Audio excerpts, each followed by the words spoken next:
Hey, Rent Retires, it's Adam Schrader here, and today we're going to talk about why you need to strap in for the inflation journey to continue.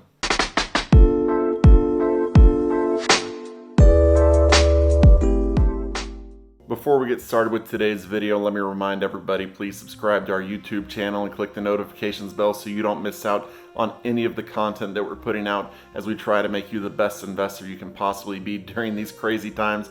We really appreciate all of the people who have been coming to us and talking to us, who have seen us here on YouTube, so really appreciate it. Look forward to continuing those conversations. So let's get into it today. We have seen crazy inflation over the past while.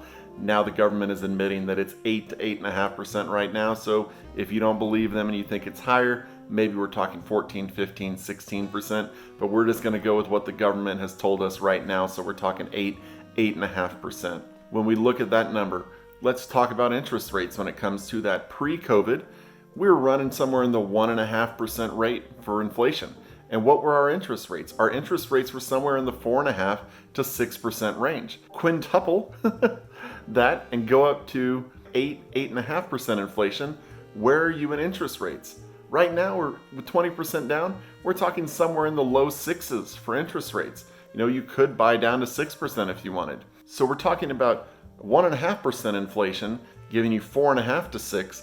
And now we're at 8.5% and you're still getting barely over 6%. It's a great time, inflation arbitrage as I like to call it. Let's look at what's going on with unemployment. Unemployment right now is still around 3.6%. There's not a whole lot of people out there looking for jobs, and there are more jobs than people. That's going to continue to put pressure on wages, which will continue to put pressure on prices as people have more money to spend and they look for ways to go about deploying the money that they have.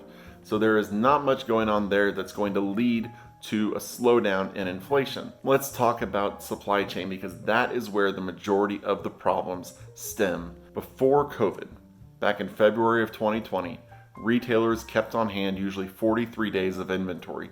Now, what we're being told by the government and the government entities, they're down to 33 days of inventory.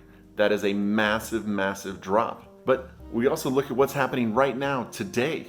They went around and had a study where they talked to various sectors and said, how have you been disrupted by domestic supply chain issues in the past 1 to 2 months? And get this, over 60% of manufacturers said they'd been impacted.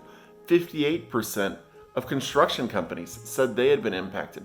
45% of food services said that they had been impacted. So while we might be seeing, economies open up and countries opening their border and things look like they're better, mask mandates are gone, guess what? In the scheme of the supply chain, it's not over. It's nowhere near over. We should not be seeing 60% if we are actually having supply chain going on and things running smoothly. Obviously, that's why we're seeing this inflation going on there.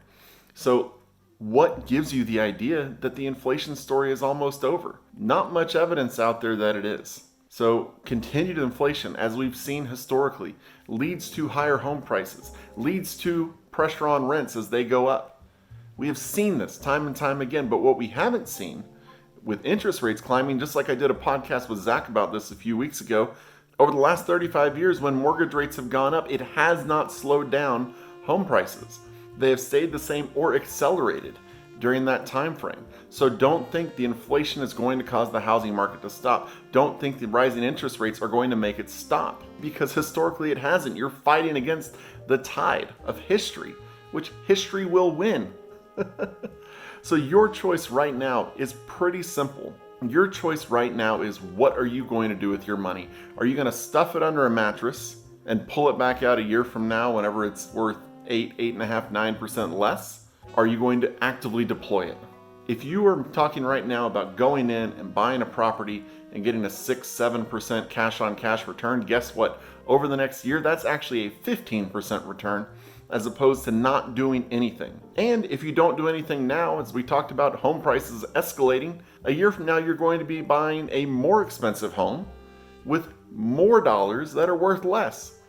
Or you can just utilize your cash now because you have an opportunity. Those opportunities are there. It is time to seize them. The best way to move forward with your journey is to acquire assets. And right now, as some home sales have slowed down, which is a good thing because we're trying to get inventory back to a regular level across the country, and we're getting more quality inventory in markets that we haven't been able to touch for a while. When that happens, you jump on it, you take advantage of it, and then you let time and inflation help you out. Because as inflation pushes your rents higher, that's when you start to see your returns go higher and higher and higher and higher, and really get you to the wealth stage as you can start pulling equity out from your properties and utilizing it to go get other investments. So don't let the fear of inflation stop you. Don't let higher interest rates stop you. Just look at what's happening today and figure out how you can use that to your benefit. You can do that by heading over to renttoretirement.com, seeing what inventory we have, scheduling a call with an investment strategist like myself. We love talking to you about this kind of stuff and planning out your journey so you can be successful in what you're doing, because we are here to make sure that you are successful with your investments. That's renttoretirement.com. Really appreciate you taking the time to watch this video. I'll see you on the next one. Thanks for watching the Rent to Retirement YouTube channel. Check out some of our other videos, like this one, or this one here.